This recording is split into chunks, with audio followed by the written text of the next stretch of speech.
he doesn't have to wait until the final few minutes to win it today, but there was still a lot of tension out there late on. How did you see it?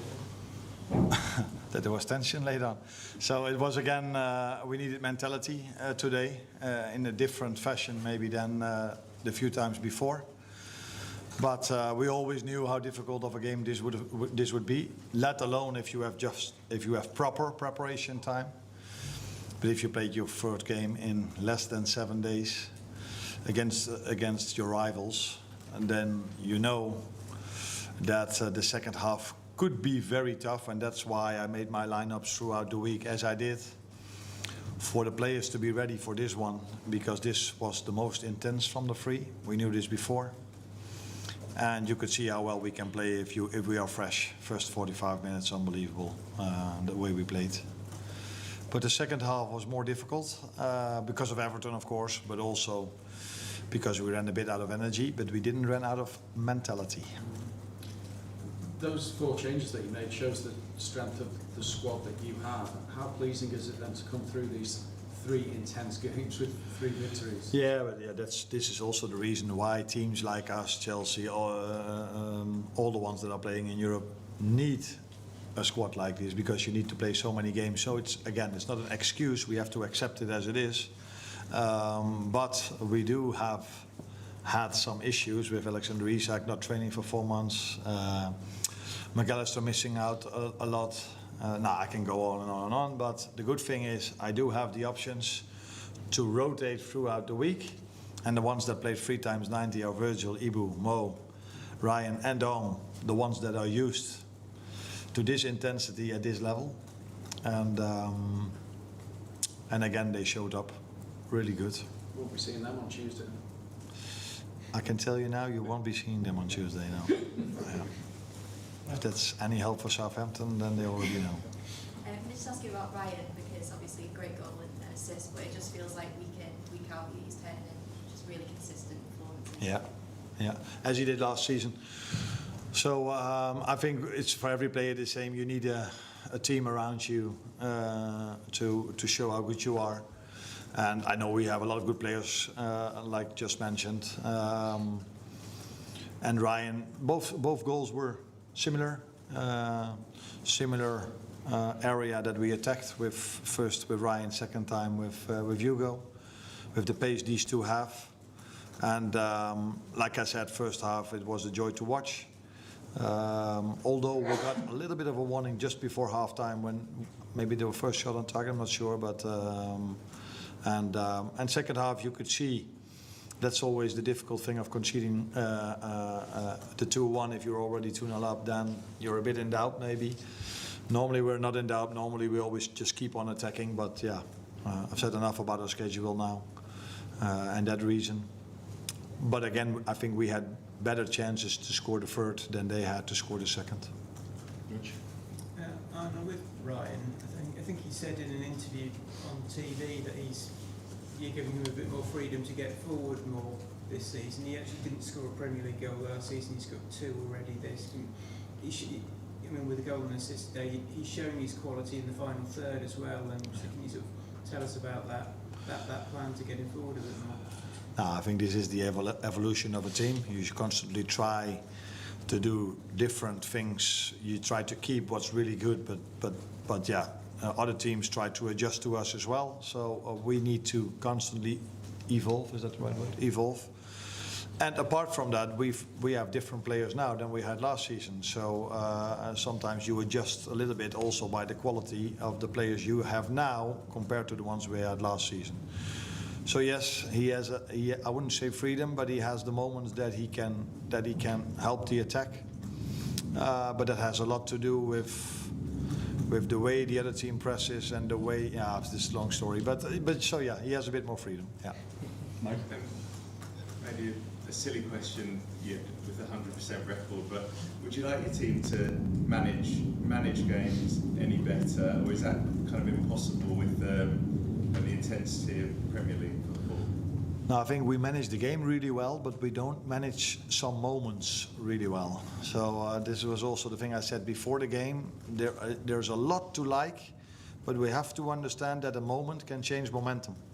And this is what happened against Bournemouth, where we're 2-0 up, was our game, but a silly trick.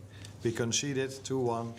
The set pieces against Newcastle, conceding just before half-time against Atletico Madrid when we played so well also in the first half. So we have to understand that we have to understand that that a moment can change the game. No matter how well you play, no matter what you do, always fight for those moments. And this is where we can improve a little bit, but we managed the game in general really well. I don't think they had any chance after they scored the 2-1. But it always feels a bit difficult if you're only 2-1 up.